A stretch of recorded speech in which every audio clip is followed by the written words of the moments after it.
అంటే ఇది స్టార్ట్ అయినప్పటి నుంచే ఫ్యామిలీ సపోర్ట్ తీరా. ఫ్యామిలీ సపోర్ట్ లేదులే గానీ నాన్నగారు ఒక 1 ఇయర్స్, 2 ఇయర్స్ తర్వాత ఓకే. నేను కన్సిస్టెంట్‌గా చేయడం చూసి డైట్‌కి పే చేయడం నాకు అలా చేశారు. ఫిట్‌నెస్‌లో చాలా మిక్స్ ఉండాలి నాకు తెలిసైతే. బట్ ఏంటి జనాలు చూడండి ఏంటి. జనాలు చూడందంటే అది రీసెర్చ్ పేపర్‌లు చూడరు. నాకు బిగ్గెస్ట్ డౌట్ ఏంటంటే ఫుడ్. ఎందుకంటే ఫుడ్ ఈస్ వెరీ ఇంపార్టెంట్. అంత హెల్తీ ఫుడ్ తినాలా బాడీ రావాలి. హెల్తీ అనేది ఇక్కడ టర్మ్ అంటే ఏంటి? హెల్తీ అంటే ఏంటి? మనం రోజు తినే ఫుడ్ హెల్తీ కాదా? Healthy obvious. ఆబ్వియస్‌లీ హెల్తీ కాదు. మరి దాన్ని సెపరేట్‌గా ఎందుకు ఇస్తున్నాం మనం? మీరు ఎంత టైం యూజ్ చేస్తారు? It depends. Like minimum 1 hour అనుకోండి.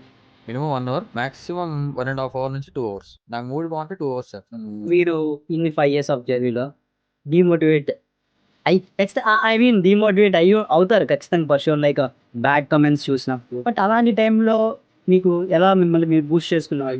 డీమోటివేట్ అంటే ఎప్పుడు అవ్వలేదులే కానీ కొన్ని కొన్ని సార్లు బ్యాడ్ కామెంట్స్ వచ్చేవి. హ్మ్. అప్పుడేమైందంటే నా లక్ బాగుండి ఆ రోజు మా కోచ్ నా దగ్గరే ఉన్నారు. నేను ఆ హేట్ కామెంట్‌కి నేను బాగా కోపం తెచ్చేసుకున్నా. మొహంలో కనపడుతుందది. రీసెంట్‌గా lot of comments bro steroids use చేసి చేస్తున్నాడు. Brainless fellows.